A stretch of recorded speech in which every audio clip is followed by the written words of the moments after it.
Assalamualaikum warahmatullahi wabarakatuh. Kami dari kelompok 6 akan mempresentasikan tentang pekerjaan lapangan. Saya Afifatus Soliha dengan NIM 201609091.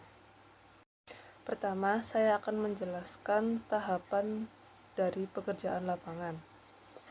Tahapan pekerjaan lapangan lebih memfokuskan pada pengujian transaksi dan komunikasi dengan auditi.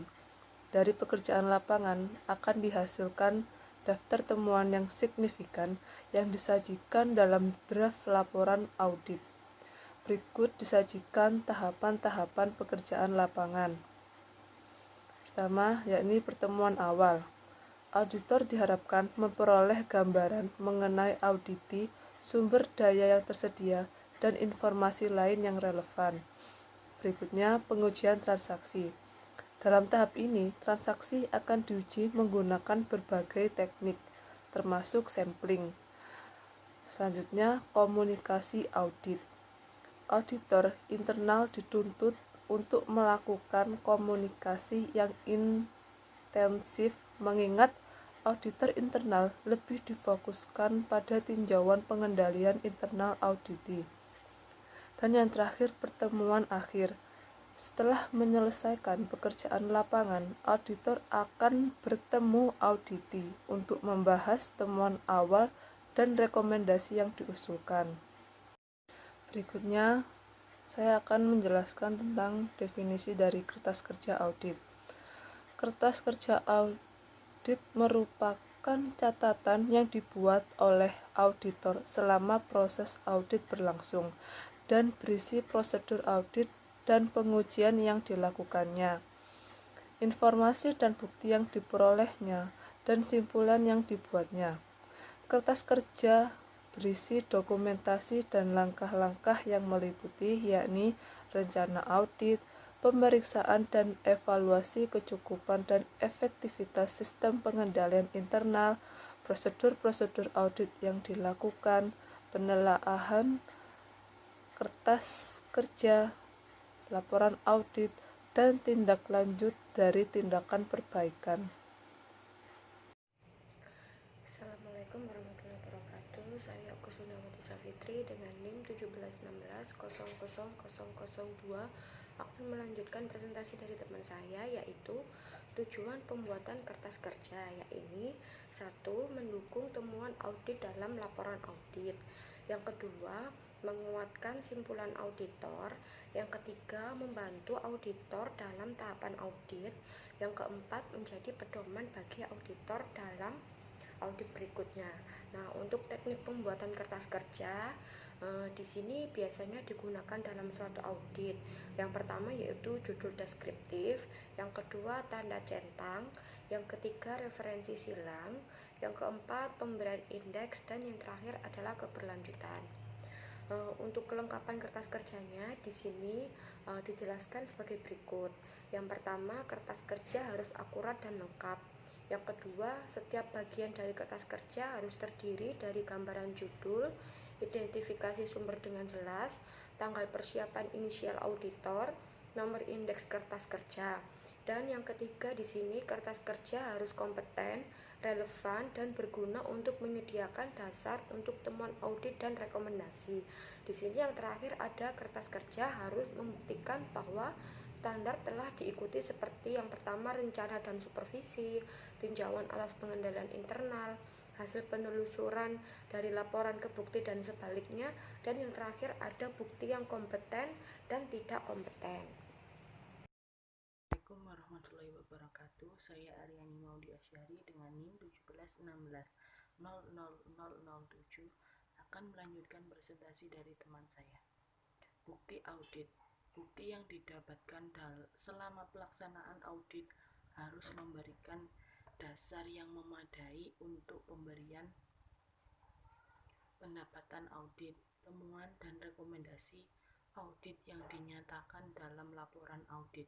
Bukti audit digunakan untuk mendukung kesimpulan yang dibuat auditor di dalam laporannya. Untuk itu, bukti audit harus memenuhi kriteria sebagai berikut. 1. Cukup, artinya cukup bukti audit yang menggambarkan keseluruhan kondisi yang dipermasalahkan dengan mempertimbangkan sampling statistik, materialistis, tingkat resiko dan tingkat pengetahuan auditor terhadap operasional aktivitas yang diaudit. Yang kedua, relevan. Artinya bukti berhubungan langsung dengan tujuan dan ruang lingkup audit yang dijalankan. 3. Andal. Artinya bukti yang diperoleh harus akurat dan dapat dipercaya, tidak bias. Tipe bukti audit. Bukti audit dapat dibedakan dalam berbagai jenis sebagai berikut. Yang pertama, struktur pengendalian intern SPI. SPI yang diterapkan dengan memadai dapat menjadi bukti yang kuat mengenai keandalan informasi yang dicantumkan dalam laporan keuangan. Bukti fisik. Bukti yang diperoleh melalui aktivitas pengamatan secara langsung, inspeksi ke lapangan, dan inventaris fisik yang selanjutnya didokumentasikan. Ketiga, bukti dokumen. Bukti dokumen yang mengandung informasi, angka, huruf, dan simbol. Yang keempat, bukti keterangan. Bukti yang diperoleh pihak auditor dan pihak ketiga melalui pertanyaan yang diajukan oleh auditor. Yang kelima, bukti analitis. Bukti yang diperoleh dari analisis terkait data audit dan data yang lainnya. Saya Iva Kusnati Swidayanti akan melanjutkan presentasi dari Saudara Aryani Maudi. Di sini saya akan menjelaskan mengenai teknik pengujian. Teknik ini merupakan teknik yang digunakan untuk auditor untuk memperoleh dan mengevaluasi bukti audit yang relevan, andal, dan cukup. Berikut adalah beberapa teknik yang bisa dilakukan oleh auditor dalam menguji audit. Yang pertama, wawancara. Kedua, pengujian audit. Ketiga, seleksi. Keempat, pertanyaan. Kelima, inspeksi. Keenam, diagram. Ketujuh, pemodelan. Kedelapan, observasi. 9, konfirmasi. 10, analisis. 11, vouching atau menelusuri suatu catatan ke dokumen dasar. Dan yang ke-12, tracking, menelusuri bukti transaksi ke dasar catatan.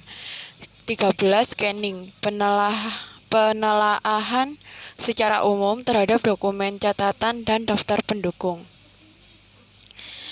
Pada kesimpulan presentasi mengenai pekerjaan lapangan, tahap-tahapan pekerjaan lapangan terdiri dari pertemuan awal, pengujian transaksi, komunikasi audit, dan pertemuan akhir.